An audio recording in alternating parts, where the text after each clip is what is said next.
you know, you might think, well, Star Wars is Lucasfilm, but that really is dramatically insufficient for understanding how all of this works.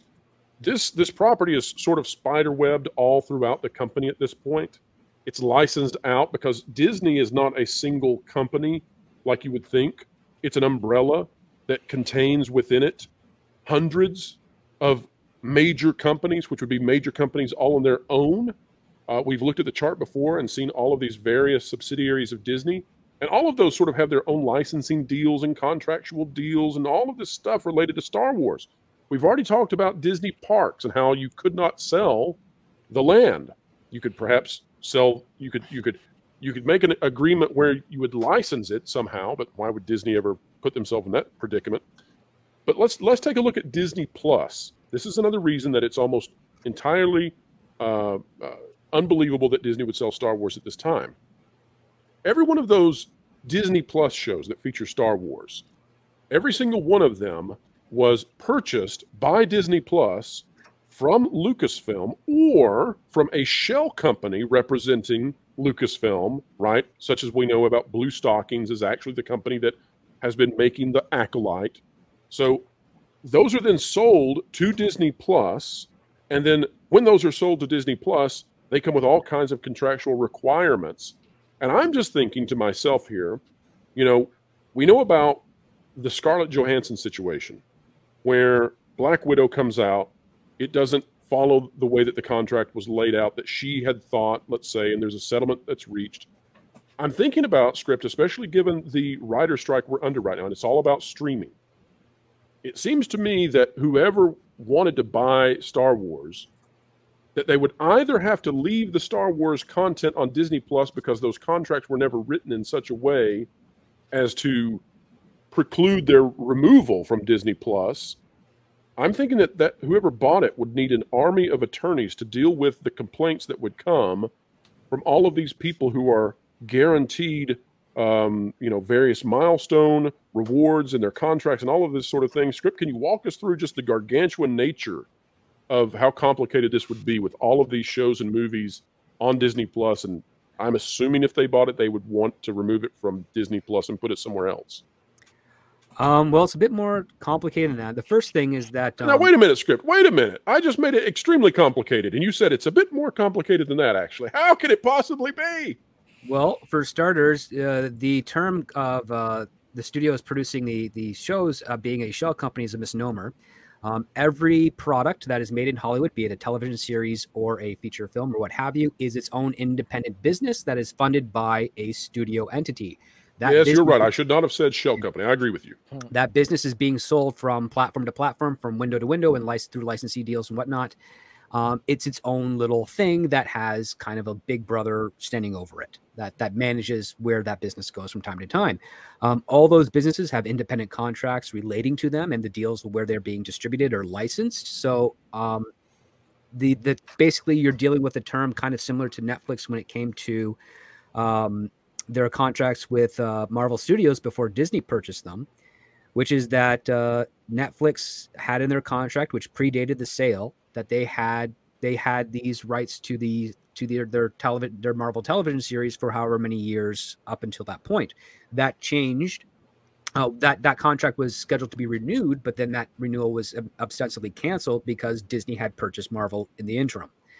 So when that canceled, those shows were technically removed from Netflix, and they couldn't be on there anymore. But at the same time as that day was coming up, Bob Chapek decided that he was just going to buy it from Netflix so that they could at least reappropriate it on Disney Plus, and that is basically what they did. They just bought the original contract for what it was, and just pretty much slapped a Disney Plus logo over top of the Netflix one and ported it over. The negotiations for that is only going to be as complicated as the two studios that are wanting the independent property in between. It has a cascading effect down for everyone else involved in the show. Basically, nothing should really change for them on their part. It's just where they're getting the money is going to change from Netflix to Disney in that regard. Okay, but Script. Okay, here's where the complicating factor comes in. Well, there's two complicating factors. Oh, we're just getting started, man. Well, yes. I know, but there's two complicating factors we need to deal with just where we were. And for those of you joining us, this is why this channel exists. This is to break down truly rumors and speculation, and we're giving you, I mean, we're going deep, and so we're going to keep doing that. Script, here's the two complicating factors. Complicating factor number one is this would not be, we presume, a purchase from a streaming company to a streaming company. If it were sold to George Lucas, he does not own a streaming company. And therefore, in this purchasing process, they would also have to find a streaming service to put these on, or else what you were talking about, how that all of these individuals underneath, you know, that have all their contracts linked with these shows and movies, etc., they're not going to go straight to another streaming service where things stay the same, potentially. Second complicating factor in all of this is that you're right. When it comes to Marvel, there was a terminating clause in the service for Netflix, right? However, a source that I have close to Lucasfilm tells me that the terminating clause for these Star Wars shows is decades out, because Disney doesn't want to constantly be renewing these things that they put on Disney Plus that they have no intent to sell. And so therefore, you would have to renegotiate that, because even if you bought it in the contract, it's licensed out to Disney Plus for 20 years or so. All right, take it from there. You'd have to buy whatever, like if their licensing thing is done annually, which means every end of fiscal year, they do a payout to keep that license active. And if they failed that, then that would cause a default termination. But if they're saying, no, we have a license contract for several decades out, we pay X amount every year to maintain that contract up until it ends, and then in which case they renegotiate, that is one thing. What whoever would buy Lucasfilm would end up having to do is purchase that licensing agreement, so that Disney would essentially be, or Disney Plus in this manner, would essentially be paying them to continue the licensing contract that they initially had under the parent company. That is going to come with a hefty price, and it's probably going to be a litigation nightmare for a lot of lawyers trying to figure that out to make it actually viable for both parties. Okay, so Script, then okay, let's pause there and let's take a look at that. So then, therefore, it is extraordinarily, amazingly unlikely that an individual would want to fool with this, because you need an army of attorneys to come in with you. Yes. The asset that is Star Wars for the company has been integrated in the company's cogs so just insanely that it's going to be hard to untangle that at all. And that's, you know, if you sell it at all, either to an individual or another corporate entity. So the idea that they would actually go through that process, it just seems not only unlikely but untenable.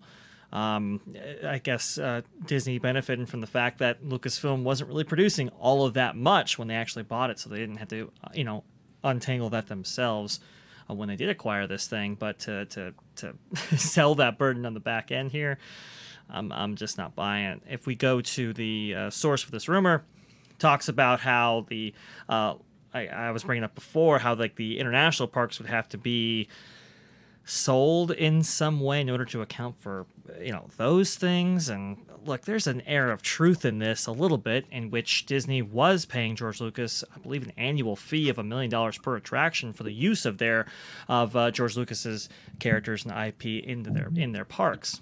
How that gets untangled on a sale in the back end, you know, it just doesn't make a fiscal sense. And like I said before, you can kind of see the roadmap that Disney has for Star Wars when it comes to the products that they're pitching, not only with Apple Vision Pro, but for others. Disney Plus, it's a big tranche for them going forward. I'm just not buying it. Disney only really owns Disneyland Paris, and that even is tied in really in a complicated manner with the French government.